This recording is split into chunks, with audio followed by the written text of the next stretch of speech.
Top quality और consistent performance के लिए सिर्फ सिल्वर पंप नाम याद रखना।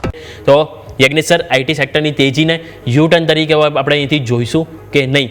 આ યુ ટર્ન હવે લાગે છે કે લાંબો ટકે કે નહીં? અને સ્ટોક સ્પેસિફિક પણ જાણી લઈએ સર કે કયો આ યુ ટર્નમાં કયા સ્ટોક છે કે જે અહીંયાથી લાંબા ગાળાના અહીંથી ઘોડા તરીકે સાબિત થઈ શકે સર? જી લમેક આઈટી સેક્ટરની અંદર શોર્ટ ટર્મની અંદર ડેફિનેટલી એક રિવર્સલ જોવા મળી રહ્યું છે અને એનું કન્ફર્મેશન પણ આપણે કહી શકીએ જોવા મળી રહ્યું છે.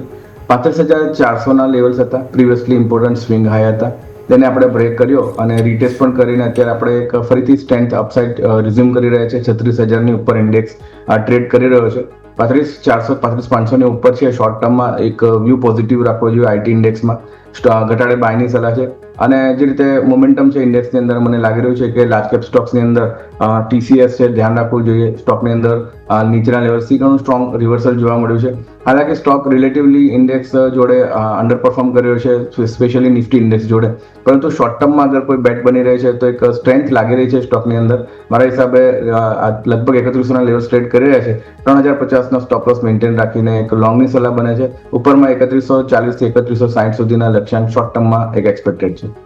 જી બિલકુલ. તો ઓવરઓલ આઈટી શેરમાં ઘટાડે ખરીદીની રણનીતિ અપનાવી જોઈએ. જેમ સરે વાત કરી હતી, TCS, ઇન્ફોસિસ બધા સ્ટોક આપણે ખાસ કરીને ફોકસ પર હોવા જોઈએ.